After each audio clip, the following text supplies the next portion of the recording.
তো hello guys, ধরুন আপনাদের হয়তো এখানে এসবিআই থেকে আপনাদের একটি এটিএম কার্ড চলে এসেছে আপনাদের বাড়িতেই, কিন্তু আপনারা সকলেই জানেন যে এই এটিএম কার্ডটি চালু করতে হলে আপনাদের কিন্তু এটিএম এ যেতে হবে। কিন্তু আপনাদের আজকের এই ভিডিওটিতে জানাবো যে আপনাদের কাছে যদি এসবিআই এর এটিএম কার্ডটি চলে আসে, আপনাদের কিন্তু কোনোভাবেই এটিএম এ যেতে হবে না। আপনাদের কাছে যদি এখানে ইওনো এসবিআই অ্যাপটি থেকে থাকে, আপনারা কিন্তু বাড়িতে বসেই এখানে কিন্তু ইওনো এসবিআই অ্যাপের দ্বারাই এই এটিএম কার্ডটিকে কিন্তু চালু করতে পারবেন, এমনকি তার পিনও কিন্তু সেট করতে পারবেন। তো তা কিভাবে চালু করবেন এবং কিভাবে পিনটিকে সেট করবেন সেটাই জানাবো আজকের এই ভিডিওটিতে।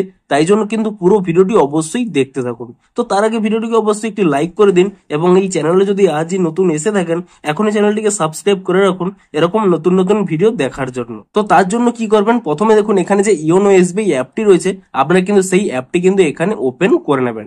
আপনাদের যদি প্রথমে এখানে লগ ইনটি করা না থেকে থাকে, আপনারা কিন্তু অবশ্যই এখানে রেজিস্টার করে তা কিন্তু লগ ইন করে নেবেন।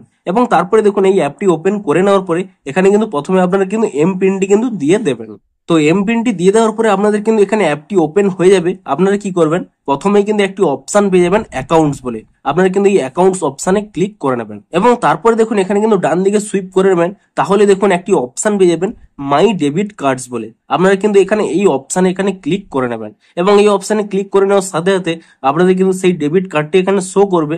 আপনারা কিন্তু এখানে চেক করে নেবেন যে আপনাদের সেই ডেবিট কার্ডটি রয়েছে কিনা, অর্থাৎ এখানে যে লাস্ট 4 ডিজিট রয়েছে আপনারা এখানে কার্ডেও চেক করে নেবেন যে সেই লাস্ট 4 ডিজিটটি একই কিনা, এবং আপনাদের এখানে এক্সপায়ারি ডেটও রয়েছে তাও কিন্তু এখানে চেক করে নেবেন। তো যখন দেখবেন এখানে আপনাদের কার্ডটি ঠিক রয়েছে, তাহলে কিন্তু আপনাদের আর কার্ডের প্রয়োজন হবে না। তো তারপরে কি করবেন, এখানে দেখুন একটি অপশন রয়েছে অ্যাক্টিভেট কার্ড বলে, আপনারা এখানে কিন্তু এই অপশনে এখানে ক্লিক করে নেবেন। তো তারপরে এখানে আপনাদের কোশ্চেন করছে did you receive the debit card, অর্থাৎ আপনারা কি ডেবিট কার্ডটি পেয়ে গেছেন। তো আপনারা এখানে ইয়েস অপশনে কিন্তু ক্লিক করে নেবেন এবং তারপরে দেখুন এখানে কিন্তু আপনাদের কার্ড নাম্বারটি এন্টার করতে বলছে। তো আপনাদের যে কার্ড নাম্বারটি রয়েছে সেই কার্ড নাম্বারটি কিন্তু এখানে টাইপ করে নেবেন। তো আপনাদের এখানে কার্ড নাম্বারটি দিয়ে দেওয়ার পরে আপনারা কিন্তু এখানে একটি অপশন পেয়ে যাবেন নেক্সট বলে, আপনি এখানে নেক্সট অপশনে ক্লিক করে নেবেন এবং তাহলেই দেখুন আপনাদের মোবাইল নাম্বারে কিন্তু একটি ওটিপি চলে আসবে, আপনারা কিন্তু সেই ওটিপিটি এখানে কিন্তু দিয়ে দেবেন।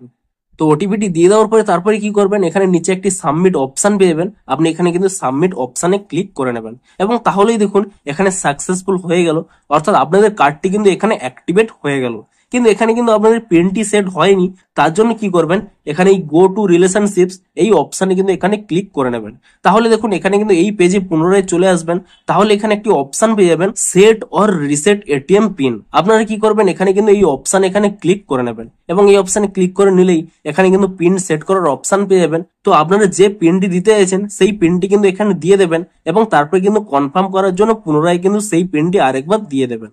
তো দুবার এখানে পিনটি দেওয়ার পরে তারপরে কিন্তু আপনার এখানে যে নেক্সট অপশানটি রয়েছে আপনি এখানে নেক্সট অপশানে কিন্তু ক্লিক করে নেবেন এবং তাহলেও কিন্তু এখানে একটি ওটিপি আসবে আপনাদের মোবাইলে, সেই ওটিপিটি কিন্তু এখানে আপনারা দিয়ে দেবেন এবং তারপর এখানে ওটিপিটি দিয়ে দেওয়ার পরে আপনারা নিচে একটি সাবমিট অপশন পেয়ে যাবেন, আপনি এখানে এই সাবমিট অপশনে কিন্তু ক্লিক করে নেবেন। তাহলেই দেখুন এখানে দেখুন ইওর এটিএম পিন ফর তারপরে কার্ড নাম্বার এখানে দেখিয়ে দেবে যে সাকসেসফুলি জেনারেটেড, অর্থাৎ আপনাদের এটিএম পিন কিন্তু এখানে জেনারেট হয়ে গেছে। তো তারপরে দেখুন এখানে গো টু রিলেশনশিপে চলে যাবেন এবং তাহলেই কিন্তু আপনাদের কার্ডটি কিন্তু অ্যাক্টিভও হয়ে যাবে এবং আপনাদের কিন্তু পিনটিও জেনারেট হয়ে যাবে। এরপরে কিন্তু আপনারা এটিএম থেকে আপনারা যে কোনো সময় গিয়ে ক্যাশ কিন্তু উইথড্র করতে পারবেন। তবে একটি কথা আপনাদের কিন্তু জানিয়ে দিই, আপনারা যদি ই কমার্স থেকে কোনো কিন্তু বাই করেন, অর্থাৎ কোনো প্রোডাক্ট পারচেস করতে যান এই কার্ডের মারফত, তাহলে কিন্তু আপনাদের অবশ্যই আরো একটি অপশন অন করে নিতে হবে। আপনারা এখানে একটি অপশন পেয়ে যাবেন ম্যানেজ ইউজেস অ্যান্ড লিমিটস বলে, আপনারা কিন্তু এই অপশনে ক্লিক করে নিয়ে আপনারা এখানে একটি অপশন পেয়ে যাবেন ই কমার্স ট্রানজাকশন, আপনারা কিন্তু এই অপশনটি অবশ্যই এখানে অন করে নেবেন এবং তারপরে সেভ চেঞ্জেস এই অপশনে কিন্তু ক্লিক করে নেবেন।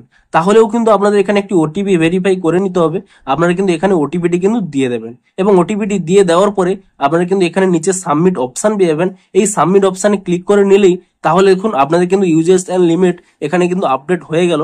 অর্থাৎ এবার থেকে কি করবেন, আপনারা কিন্তু এই কার্ডের মারফত আপনারা কিন্তু অনলাইন ট্রানজাকশনও কিন্তু করতে পারবেন। তো এভাবেই কিন্তু আপনাদের কার্ডটিকে কিন্তু অ্যাক্টিভ এবং রেডি করতে পারবেন যে কোনো ট্রানজাকশন কিংবা উইথড্রয়ালের জন্য। তো ভিডিওটি যদি একটু হেল্পফুল বলে মনে হয় অবশ্যই একটি লাইক করে দিন। দেখা হচ্ছে আরো কোনো ইন্টারেস্টিং ভিডিওর সাথে। Thanks for watching.